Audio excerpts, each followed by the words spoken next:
Is it a good time for me to buy Microsoft stock? Microsoft has fallen by plus 30% since its all-time high, and the business has never stopped growing. But is the stock price attractive after their latest quarterly earnings? Stay tuned and find out the most valuable information. As always said with educational purposes, and it's not meant as financial advice. In a world facing increasing headwinds, digital technology is the ultimate tailwind, said Satya Nadella, Chairman and Chief Executive Officer of Microsoft. During their latest results, they showed the revenue of Microsoft increased by 11%. Let's break down the total revenue even further.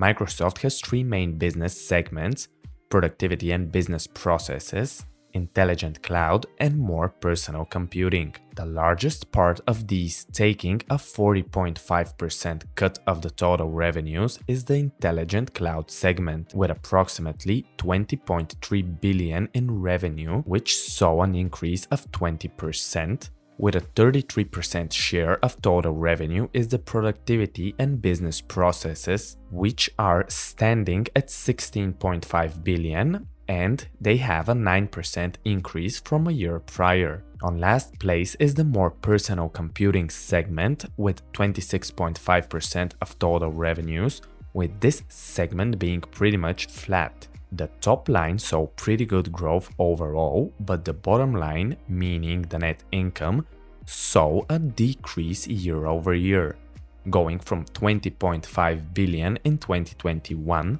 to $17.5 billion in 2022, which is a decrease of about 15%. Microsoft returned $9.7 billion to shareholders in the form of share repurchases and dividends, a decrease of 11% compared to last year's quarter. On an annual basis, this comes to about 2.35% yield from dividends and stock repurchases. To find this figure, we multiply the 9.7 times 4 and the following number of 38.8.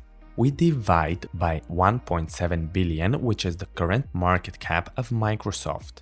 The cash and short-term investments of Microsoft have increased from $104 billion to $107 billion. The total assets of Microsoft have decreased by $5 billion, but during the same year the total liabilities saw a decrease of $13 billion, which shows how Microsoft have very good debt management, and in general, their total assets are $359 billion, with the total liabilities being $189 billion.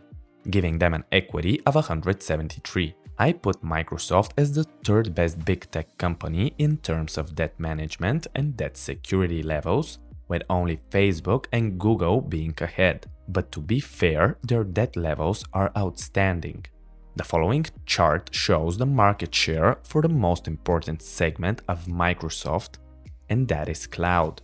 Microsoft Azure is the name of this division, and it has about a 21.9% share of the total global cloud service industry.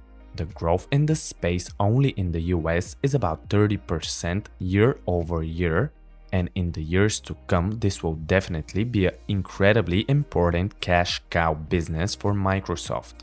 When it comes to its previous cash flow business, the desktop software market, Microsoft is still a market leader, one might call a monopolistic leader in this space, as it has a 76% market share.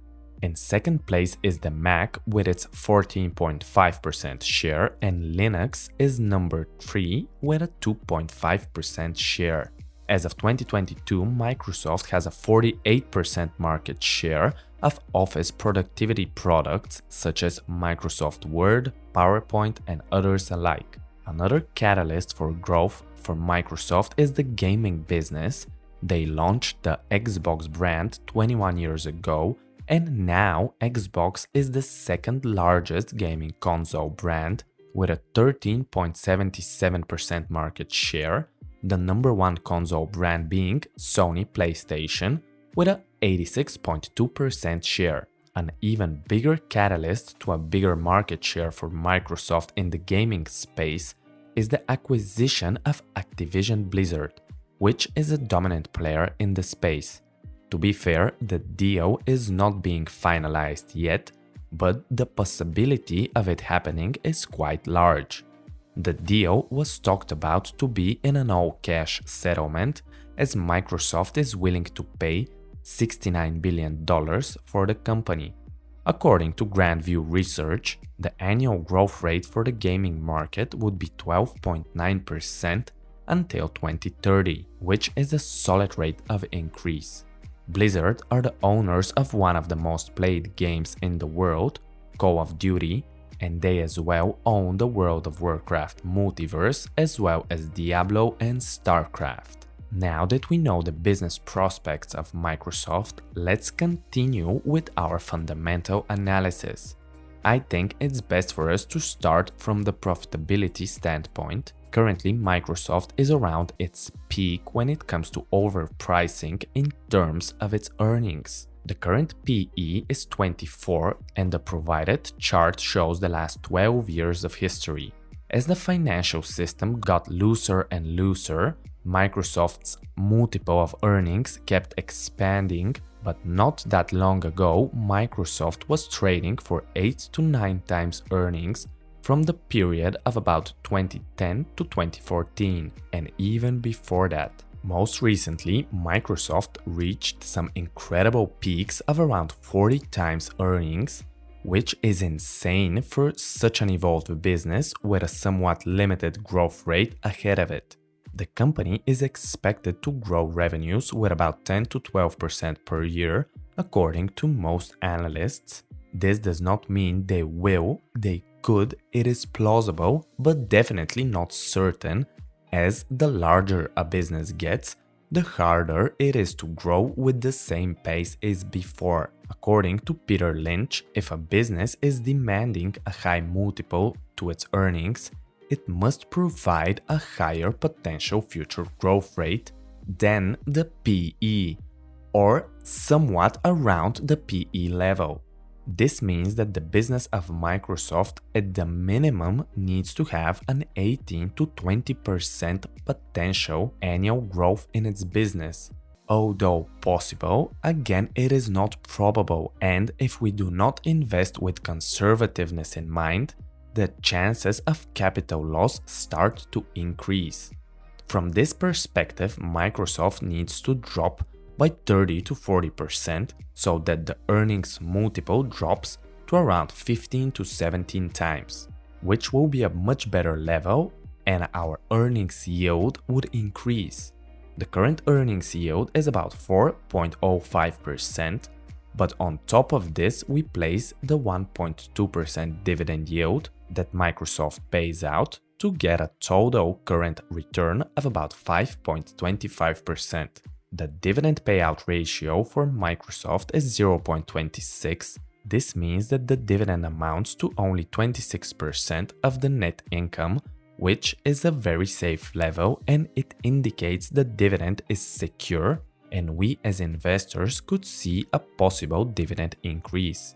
From a debt management perspective, the long-term debt-to-equity ratio is 0.35. Below 0.5 is a very good safe zone. The short-term debt of Microsoft is also quite good, with a current ratio of 1.84. Above 1 is necessary. The business efficiency is tremendous, with an ROIC of 26.4% and an ROE of 41%. Microsoft have one of the best capital management structures out there. In general, I think this is an absolute behemoth of a business, which is run quite well. The only bad thing is that the market is valuing it too high for me personally. If I see a 30 to 40% drop in the price, I'll act accordingly and would potentially load up on MSFT stock. Please hit the like button if you liked the video and subscribe for more upcoming stock analysis videos. Goodbye for now and until next time.